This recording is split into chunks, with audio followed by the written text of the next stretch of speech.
Bonjour Jacqueline, comment vas-tu? Bonjour, très bien. Je suis très heureuse de converser avec toi aujourd'hui, de te rencontrer, parce que lors de notre premier échange, tu m'as dit que le plus important, c'est d'être guidée par ses passions. C'est vrai. Aujourd'hui, on va parler de ta carrière professionnelle, de ta vision de la femme, mais aussi de ce que c'est que d'être une femme et d'évoluer dans un environnement dit masculin. Ça fait plus de 25 ans que tu es chez SFR, tu as eu plus de 8 postes différents, tu as changé à peu près tous les 5 ans. Est-ce qu'on peut dire que tu as un tempérament de fonceuse et de passionnée?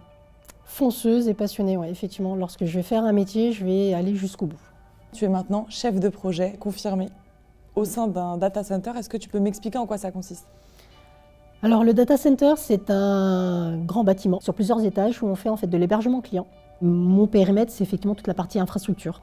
Donc je gérais donc la partie électrique, la partie climatisation, les bâtiments. Ça peut être un problème d'ouverture de porte, comme ça peut être un problème électrique, comme ça peut être un problème de point chaud en fait dans une salle, qui fait que il va falloir trouver en fait des solutions et puis faire avancer en fait la vie en fait d'un site technique.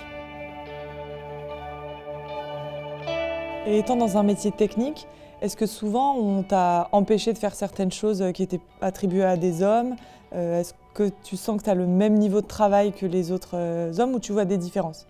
Non, il n'y a pas eu de différence. La seule chose, c'est qu'il a fallu en fait s'affirmer vis-à-vis en fait du relationnel que j'ai dû avoir donc avec surtout les techniciens, où il a fallu quand même que j'apprenne certaines choses. Donc au fur et à mesure, j'étais avec eux, j'échangeais avec eux, j'allais souvent avec eux sur les sites. C'est vraiment magasiner beaucoup d'informations, être au même niveau de formation et de se dire non, je peux faire pareil et non, c'est comme ça, et c'est moi qui décide, ce n'est pas vous.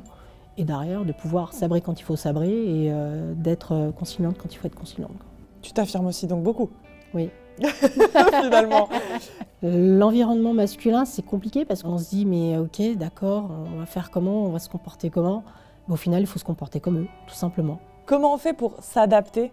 Ce que je veux dire, c'est que ça passe par quoi? C'est la gestuelle, le langage, la position? Un peu le langage et puis oui, la position, c'est pas avoir peur en fait d'être dans des positions un peu tordues et puis.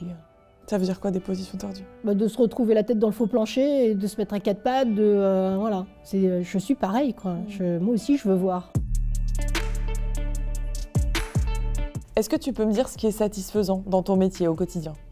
Ce qui est satisfaisant, c'est de se dire, voilà, je suis une femme, je suis arrivée à ce niveau-là et de se dire, j'y suis arrivée, je suis quelqu'un d'utile à la société. Je suis fière en fait de pouvoir porter en fait ce projet-là et de se dire, je suis la seule femme chez SFR d'être responsable d'un data center. Je porte sur mon dos quand même la responsabilité qu'un data center tourne, alors que dans toutes les émissions qu'on peut voir à la télé, il n'y a que des hommes. Et je suis fière en fait de pouvoir montrer qu'on peut y arriver, même en étant une femme, à gérer un data center. Parce qu'il n'y en a pas beaucoup, je pense, dans le monde qui sont arrivés à ce niveau-là.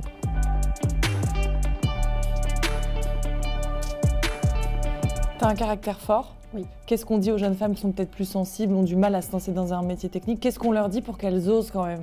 Foncez. Allez-y. Si vous avez vraiment envie de faire quelque chose de technique, qui sorte de l'ordinaire, faites-le, allez-y. Ne vous mettez pas de barrière. Ça s'apprend petit à petit d'avoir une carapace. Il y en a plein des femmes chez SFR qui ont évolué, qui ont pris des postes en fait importants. Il faut prendre en fait le taureau par les cornes et se donner les moyens de pouvoir faire ce qu'on a vraiment envie de faire. Et même si c'est un métier d'homme, c'est pas grave, on y va. Je te remercie beaucoup, Jacqueline, de t'être confiée à moi et à ceux qui vont nous regarder aussi, pour ta sincérité, de nous avoir ouvert un peu les portes de ta vie aussi. Merci. Et de m'avoir fait confiance sur toutes les questions que j'ai pu te poser. Merci à toi. Avec honnêteté et transparence, je souligne quand même. Merci beaucoup.